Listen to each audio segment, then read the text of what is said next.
Hello students, আমাদের YouTube channel Iftekhar স্যারের Iftekhar স্যারস math programme থেকে সবাইকে স্বাগতম। আজকে যে বিষয়টা নিয়ে কথা বলবো সেটা হচ্ছে অষ্টম শ্রেণীর বার্ষিক পরীক্ষার সাজেশন। যারা অষ্টম শ্রেণীর শিক্ষার্থী রয়েছে তারা নিশ্চয়ই সামনে পরীক্ষা তোমাদের তোমরা বার্ষিক পরীক্ষার জন্য ভালো মতো প্রস্তুতি গ্রহণ করছো। এই বার্ষিক পরীক্ষার প্রস্তুতি সম্পর্কিত সকল ধরনের তথ্য এবং প্রত্যেকটা অধ্যায়ভিত্তিক ক্লাসের জন্য অবশ্যই তোমরা আমার ইফতেখার স্যারের ম্যাথ প্রোগ্রাম চ্যানেলটি সাবস্ক্রাইব করবে, লাইক, শেয়ার এবং কমেন্ট করবে এবং অবশ্যই সাবস্ক্রাইব করার পর বেল আইকনটি ক্লিক করবে। কেন বেল আইকনটি ক্লিক করবে? কারণ প্রতি অধ্যায়ের যখন আমরা এক একটা ক্লাস করব, সেই ক্লাসগুলো তুমি যেন তোমার হোম পেজে সরাসরি চলে আসে। তুমি যদি বেল আইকন ক্লিক না করো, ধরো 2.1-এর তুমি চ্যাপ্টারের একটা ক্লাস পেলে, হঠাৎ করে তুমি বেল আইকনটা ক্লিক করো না, তোমার হোম পেজে 2.2-এর চ্যাপ্টারের ভিডিওটা আসেনি, তাহলে আমি তৃতীয় অধ্যায়ে চলে গেলাম, তৃতীয় অধ্যায়ের ভিডিও তোমার হয়তো বা চলে আসছে, তখন 2.2-এর তুমি যে ভিডিওটা আছে সেই ভিডিওটা অবশ্যই আমার চ্যানেলে যেয়ে তোমার দেখতে হবে। এর চেয়ে সবচেয়ে বেশি ভালো কোনটা হয়?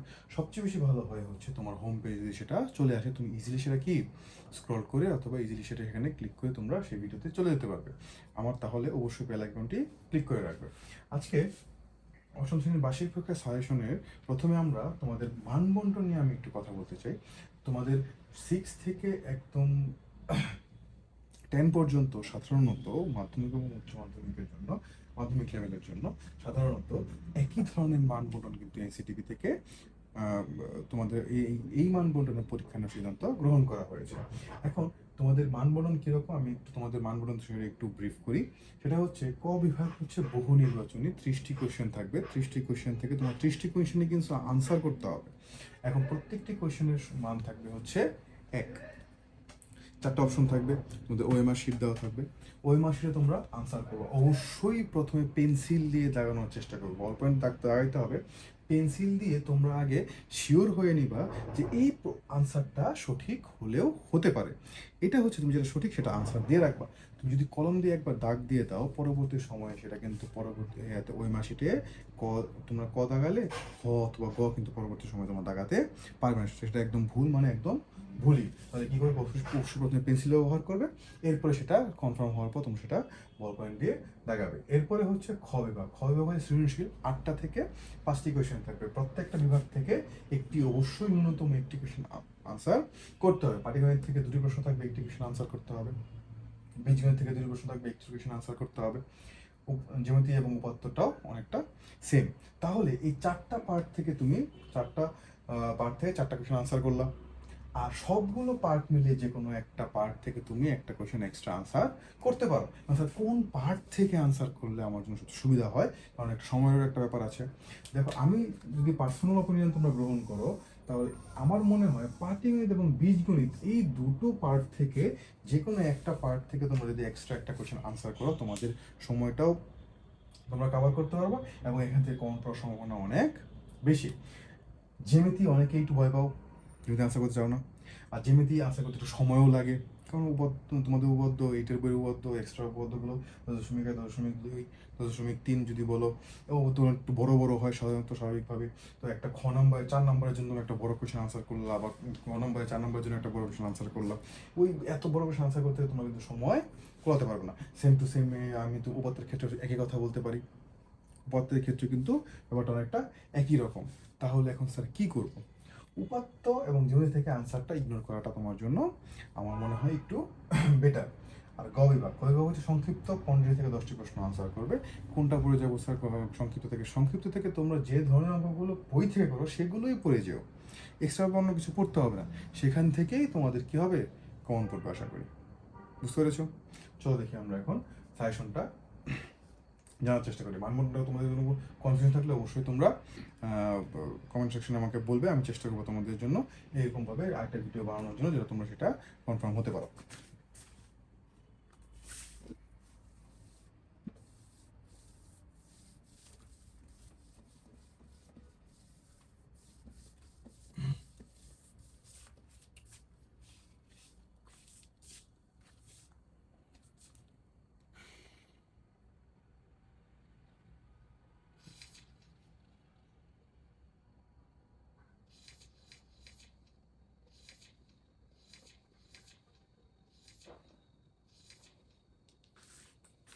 ঠিক আছে, চলো আমরা সাজেশনটা একটু জানার চেষ্টা করি কোন কোন অধ্যায় আমরা ভালো মতো পড়ে যাব। প্রথমে আমি পাটিগণিত পার্টটাতে আসি।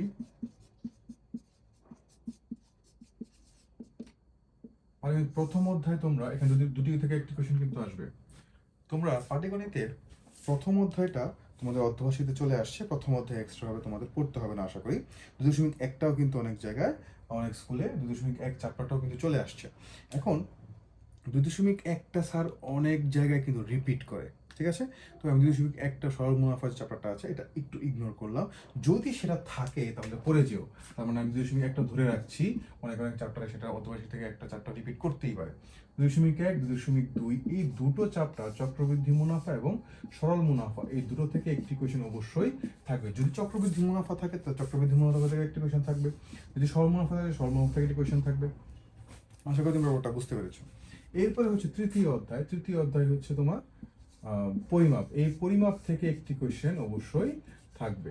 পরিমাপ অঙ্কগুলো লাস্টে যে 3টা সৃজনশীল আছে 3টা সৃজনশীল ভালো করে পড়ে যাবে, 3টা সৃজনশীল খুব ভালো করে পড়ে যাবে। 3 সৃজনশীল থেকে 4 দেয়ালের ক্ষেত্রফল, তারপর বিভিন্ন তলের ক্ষেত্রফল, এইগুলো কিন্তু খুবই খুবই ইম্পর্টেন্ট। তো এখান থেকে একটা প্রশ্ন আসার সম্ভাবনা অনেক বেশি। তাহলে এইখান থেকে তোমরা 100% প্রিপারেশন নিয়ে যাও।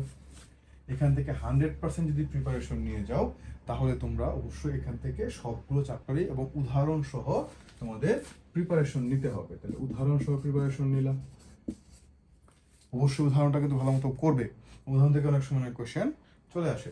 এরপরে আসি হচ্ছে বীজগণিত।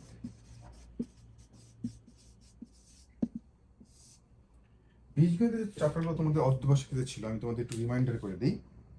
তোমাদের বীজগণিত চ্যাপ্টার ছিল 4.1, 4.2, 4.3, 4 অনেক স্কুলে ছিল না, 5.1 অনেক স্কুলে ছিল, 5.2 অনেক স্কুলে এখন বার্ষিক পরীক্ষায় আছে, 6.1 ছিল অপনয়ন প্রতিস্থাপন, তোমার নিশ্চয়ই সেগুলো মনে আছে, 6.2 ছিল না। তাহলে তোমাদের বার্ষিক পরীক্ষার জন্য কোনো থাকতে পারে। বার্ষিক পরীক্ষার জন্য তোমরা আমার যে কনসার্নে যদি বিভিন্ন স্কুলে 4.3 এবং 4.4, 4.3 হচ্ছে উৎপাদক বিশ্লেষণ এবং 4.4 হচ্ছে উৎপাদক বিশ্লেষণের মাধ্যমে লসাগু এবং গসাগু নির্ণয়। এখন 4.4টা যখন করবে, 4-এর লাস্টের দিকে কি আছে মনে আছে? 4.4-এর লাস্টের দিকে কি আছে? লাস্টের দিকে 4.1 এবং 4.2 এর কিছু অঙ্ক আছে, তোমার নিশ্চয়ই বর্গ এবং ঘনের অঙ্কগুলো। তার মানে যদি ওগুলো চলে আসে, আসলে অবাক হওয়ার কিছু নাই, কারণ 4.1, 4.2 যে তোমাদের অর্ধবার্ষিকীতে ছিল, এখন 4.4-এ যে তো ওই যে লাস্টের সৃজনশীলগুলো তো 4.1, 4.2 থেকেই আসছে।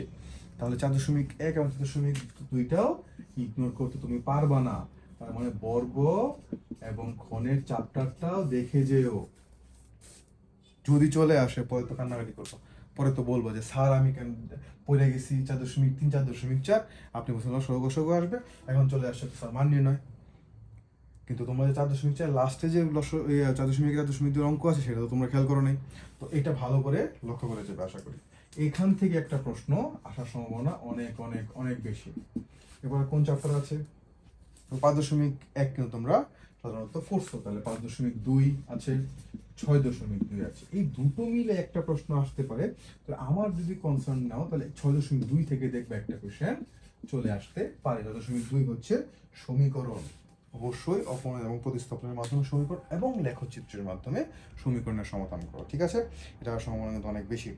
এরপর হচ্ছে সপ্তম অধ্যায়। কোনো কোনো স্কুলে সপ্তম অধ্যায় আছে, কোনো কোনো স্কুলে সপ্তম অধ্যায় নেই। সপ্তম অধ্যায় জানো তোমরা, সপ্তম অধ্যায় হচ্ছে সেট। যে স্কুলে সপ্তম অধ্যায় বার্ষিক পরীক্ষায় আছে এখান থেকে কিন্তু একটা প্রশ্ন অবশ্যই আসবে। এখন এটা বীজগণিতে পার্টেও হতে পারে, বীজগণিতে পারে তুমি ধরতে পারো, কারণ সেট পাটিগণিতের সাথে কখনোই যায় না। 9-এ উঠলে তোমরা যখন সেট পড়বো তখন সেটাখানে পাটিগণিত আর থাকবে না, বীজগণিতটাই সাধারণত থাকবে। তোমরা কি পড়বে? তোমরা পড়বে হচ্ছে সপ্তম অধ্যায়, যদি স্কুলে থাকে, কোনো যে স্কুলে সপ্তম অধ্যায়টা আছে সেট, এখান থেকে কিন্তু একটা কোয়েশন অবশ্যই আসবে, বাকি সম্পূর্ণ থেকে একটা কোয়েশন আসবে। আর যে স্কুলে নাই, তাহলে যে স্কুলে নেয় তারা এই দুটো চ্যাপ্টার ভালো করে পড়ে যেও, আর এই দুটো চ্যাপ্টার ভালো করে পড়ে যেও, এই দুটো পার্ট থেকে একটা কোয়েশন আসবে। আর যে স্কুলে সপ্তম শ্রেণী আছে, সপ্তম অধ্যায় আছে, সেখান থেকে তোমরা একটা কোয়েশন পড়ে যাবে। আশা করি ব্যাপারটা বুঝতে পেরেছো। তাহলে এখান থেকে তোমরা 100% প্রিপারেশন নিবে যেন তোমরা কি করতে পারো, সম্পূর্ণ প্রশ্নটা আনসার করতে পারো। এরপরে চলে যাচ্ছে হচ্ছে উপাত্ত এবং জ্যামিতিতে।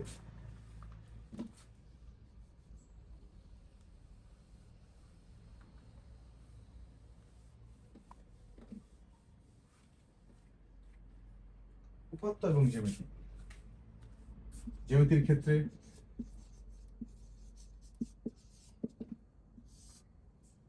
জ্যামিতি একটু ভয়ের, জ্যামিতিটা হচ্ছে একটু ভয়ের, জ্যামিতিটা হচ্ছে একটু ভয়ের, ঠিক আছে? আচ্ছা, কেন ভয়ের? 10.1, 10.2 নবম অধ্যায়, ভাবতে পারতেছো? পিথাগোরাস একবার করলেই তো অনেক বড় হয়ে যায়। তাহলে পিথাগোরাসের যে এক্সট্রা অঙ্কগুলো নবম অধ্যায়ে আছে, ওগুলো যদি একবার করো, কত বড় হয়ে যাচ্ছে। তাহলে কি চেষ্টা করবে হচ্ছে অবশ্যই সম্পাদ্য আনসার করার জন্য। সম্পাদ্যের সময় একটু কম লাগে, সম্পাদ্যের সময়টা কম লাগে এবং তাড়াতাড়ি আনসার করতে হবে। অবশ্য সম্পাদ্যের ক্ষেত্রে কিন্তু চিত্রটা গুরুত্ব দিবে। তাহলে সম্পাদ্যের তুমি 8.1-এ যাও এবং 8.2-এ যাও, তাহলে 8.1-এর ক্ষেত্রে তোমাদের চতুর্ভুজ আছে। তোমাদের চতুর্ভুজের বেশ কিছু চ্যাপ্টার কিন্তু তোমাদের রয়েছে। 8.2-এর ক্ষেত্রেও কিন্তু সেখানে কি আছে? তো এখানে চতুর্ভুজ আছে, এখানে হচ্ছে সম্পাদ্য। তাহলে 8.2টা তোমাদের কিন্তু পরীক্ষায় আছে। তাহলে 8.2 যদি চিন্তা করি, তাহলে 8.2 অনুশীলনী সম্পূর্ণটা ভালো করে যাবে, সম্পূর্ণটা খুব ভালো করে যাবে। এবং 8.2 সংশ্লিষ্ট কিছু সম্পাদ্য রয়েছে। এই সম্পাদ্যগুলো কি কি? এই সম্পাদ্যগুলো হচ্ছে 1 থেকে 7 পর্যন্ত আমি বলবো। কেন স্যার? সম্পাদ্য তো 1 থেকে 7 পর্যন্ত প্রয়োজন নাই। সম্ভবত 1, 2, 3, 4 এগুলো তো অর্ধবার্ষিকী পরীক্ষায় পড়ে ফেলছি। তাহলে সম্পাদ্য 1 থেকে 7 পর্যন্ত কেন পড়বো? কারণ সম্পাদ্য 1 থেকে 7 পর্যন্ত পড়ার কারণটা হচ্ছে সম্পাদ্য তুমি যদি শুধু 4, 5, 6, 7 পড়ে যাও, তাহলে দেখবে 8.2 অনুশীলনীতে শুধু 4, 5, 6, 7 সম্পাদ্য তোমার সিলেবাসে নাই। তোমার সিলেবাসে কিন্তু ওই 1 থেকে 7 পর্যন্ত সম্পাদ্যগুলো রয়েছে। ওই সম্পাদ্য সবগুলোই কিন্তু তোমার 8.2-এ রয়েছে। বুঝতে পেরেছো? আশা করি তোমরা বুঝতে পেরেছো। তাহলে এই পার্টটা থেকে তোমাদের আসবে হচ্ছে একটি কোয়েশ্চেন, এই পার্ট থেকে একটি কোয়েশ্চেন আসবে। আর কি উপপাদ্য রয়েছে? ও তোমাদের খুব কম। কয়টি উপপাদ্য আছে? মেবি 3টি উপপাদ্য আছে না? 3টি উপপাদ্য তোমাদের মনে আছে, তাই না?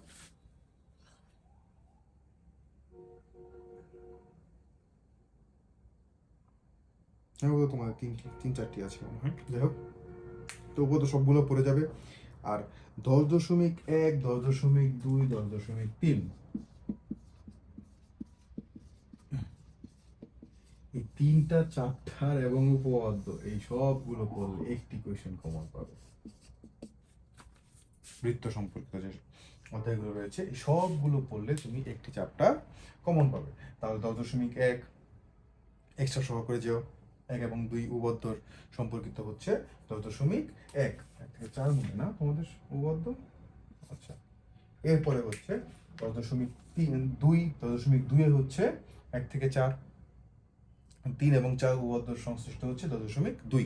ওটা কিন্তু যথেষ্ট পরিমাণ একটু অন্যরকম, তাই না? একটু কঠিন টাইপ হয়তো বা তুমি কিন্তু ওই স্পর্শকের যে অঙ্কগুলো আছে, উপপাদ্যগুলো এক্সট্রাগুলো আছে, ওগুলো তুমি ইজিলি বুঝতে পারো যদি তুমি সেটা কন্টিনিউ করতে থাকো। 10.3 আছে কি? 10.3 ডাকের অঙ্ক কিছু রয়েছে বৃত্ত সম্পর্কিত, সেগুলো তোমরা মোটামুটি আশা করি পারবে। সমগ্রতলের ক্ষেত্রফল, বেলনের সমগ্রতলের ক্ষেত্রফল, বক্রতলের ক্ষেত্রফল, এগুলো তোমরা মোটামুটি যদি জানতে পারো, অথবা একটা ক্ষেত্র থেকে কিভাবে ক্ষেত্রফল নির্ণয় করতে হয়, পরিসীমা নির্ণয় করতে হয়, যে কোনো একটা ক্ষেত্র দেওয়া থাকবে তোমাকে, ডায়াগ্রাম একটা দেওয়া থাকবে, চিত্র দেওয়া থাকবে, সেই চিত্র থেকে তোমরা কীভাবে ক্ষেত্রফল নির্ণয় করতে পারবে, এরকম পরিসীমা নির্ণয় করতে পারবে, অর্ধবৃত্তের ক্ষেত্রফল, এগুলো তোমার 10.3 পেয়ে যাবে। ঠিক আছে? তো 10.3টাও ভালো করে পড়ে যাবে। এই 3টা চ্যাপ্টার মিলে একটা কোয়েশ্চেন তোমাদের থাকতে পারে। এরপর হচ্ছে উপাত্ত। এখান থেকে 2 থেকে একটি কোয়েশ্চেন থাকবে। এখান থেকে কি করবো? দুটি আনসার করবো নাকি একটি আনসার করবো? এখান থেকে যদি সময় পাও, যদি কমন পড়ে, তাহলে দুটোই অ্যান্সার করো। আর যদি সময় না পাও তাহলে একটা আনসার করা আমার জন্য মনে হয় বেটার। আচ্ছা, এখন একটা আনসার কোনটা? পাইচিত্র সম্পর্কিত একটা অবশ্যই থাকবে। পাইচিত্র অঙ্কিত, যে তুমি একটা প্রশ্ন দেখবা পাইচিত্র অবশ্যই চলে আসছে।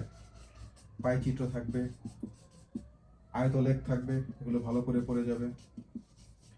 পাই চিত্র, আয়তলেখ, এরপরে হচ্ছে তুমি পড়বে হচ্ছে গড় মধ্যক প্রচুরক, গড় মধ্যক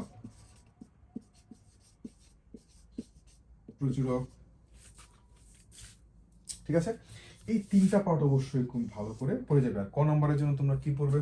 ক নম্বরের জন্য তোমরা পড়বে হচ্ছে সংজ্ঞা,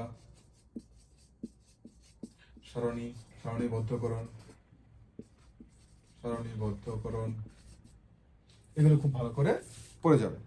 আশা করি তোমরা বুঝতে পেরেছো। এখন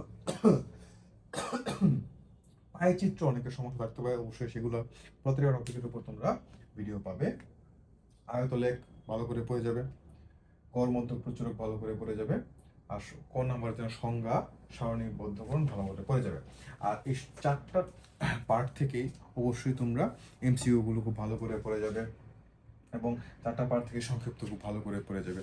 এখন স্যার বই ছাড়া অন্য কোনো গাইডের সাহায্য নিব কিনা? দেখো, বাংলাদেশে সারা সব স্কুলেই মোটামুটি বিভিন্ন গাইড থেকে প্রশ্ন আসার সম্ভাবনা অনেক বেশি। স্যার হালকা পাতলা গাইড থেকে প্রশ্ন করে। তো তোমরা তোমাদের স্কুল সংশ্লিষ্ট যে গাইডটা আছে সেই গাইডটা তোমরা ভালো করে দেখে যেতে পারো। সেটা পাঞ্জেরি হতে পারে, লেকচার হতে পারে, অনুপম হতে পারে, অনেক ব্র্যান্ড সাধারণত আছে। তো তোমরা যে কোনো একটা স্কুল যেটাকে তোমাদের রেকমেন্ড করে সেখান থেকে তোমরা ভালো করে গাইডটা ফলো করে যাও। আশা করি তোমাদের প্রিপারেশন ভালো হবে এবং তোমরা খুব ভালো করে পরীক্ষা দিতে পারবে, এবং অবশ্যই আমার চ্যানেলে সাথে থাকবে। ধন্যবাদ সবাইকে।